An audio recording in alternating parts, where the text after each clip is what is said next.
Shalom Aleichem, Assalamu Alaikum. Welcome to 2 Kings chapter 12, in which there are 21 verses. Beginning in verse 3, we see a situation here that parallels the golden calves, where we have the king, Joash, did not remove, I should say, he did that which was right in the sight of Hashem. However, only there were not any of the high places removed. So those remained, and that was not completely perfect with Elohim, with Hashem. That was something remaining that was an exception, needed to be removed, but it was not removed. But he still did that which was right in the sight of Hashem. Notice that.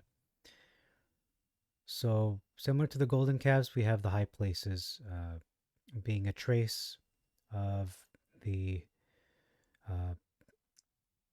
wrong observances. Maybe not, perhaps they're not being used to worship false Elohim, but they're practices that are not congruent to the pure worship that Hashem had expressly commanded them to do, to perform. Verse 4, this is regarding the money, all the money which any man may feel disposed to bring into the house of Hashem. Verses that cometh into any man's heart. Verse 5, significant difference. It says here, from the proceeds of his sale, versus of his acquaintance, which is his friend. So, no, they did not have to be friends with the man that was giving them the money. Otherwise, the priests would not be receiving adequate financial assistance, perhaps. Verse 7, significant difference. It says, from your sales, versus of your acquaintance. Again, continuing that difference there of the sales coming from anybody versus an acquaintance, which is a friend. Verse 9, the house of a man. This is interesting. Set it by the altar in the house of a man, belonging to the house of Hashem. So it's not just any man. Perhaps this is the house of one of the priests. That's my assumption. Versus the right side as one cometh into the house of Hashem. And then regarding the money that was found versus that was brought. So no, the money was brought.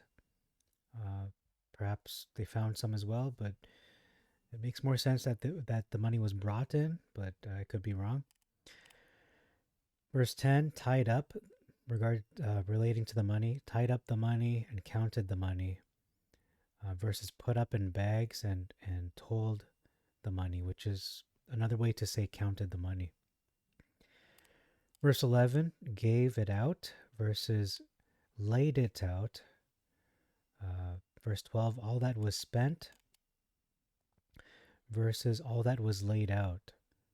So we can see it wasn't simply laid out carelessly or laid out supplies. No, they were given in a very specific way. They were given intentionally, I'm trying to say. So they were given intentionally, and not only that, the money was spent purposefully and intentionally for the purposes of repairing the house of Hashem, versus just money that was laid out. No, it was spent for those purposes.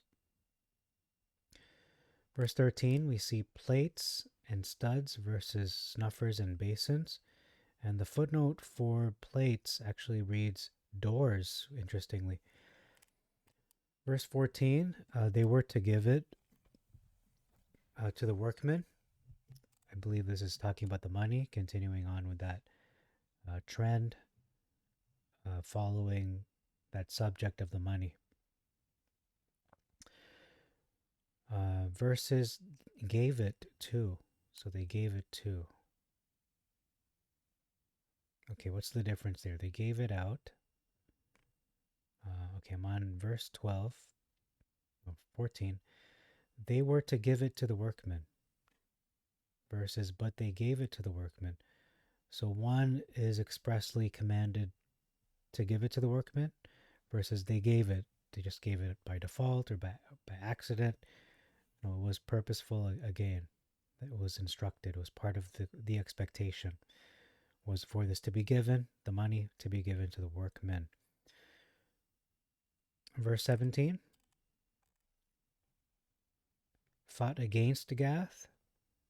No, it's the second against. Set his face. Hazael set his face to go against Jerusalem versus to go up to Jerusalem. So we can go up to Jerusalem, physically travel there, but it's not a thing to go against Jerusalem, to be antagonistic towards.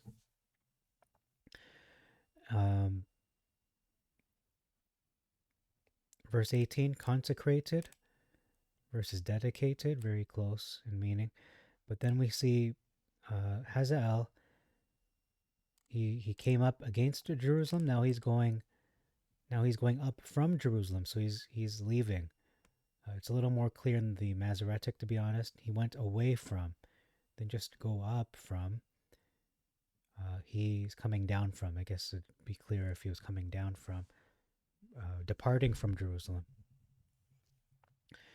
And the footnote for verse 18 reads, for what he had dedicated, and what he had himself dedicated. The Greek reads his own holy things. And then verse 20, we see the word smote versus slew. Now my personal understanding of smote is to strike, to injure. Slew is clearly to kill, to end the life. But here it says in the Hebrew to strike lightly or severely, depends on the context and what was the damage sustained. But we see in verse 21, they didn't just smote him to slap him or to injure him lightly.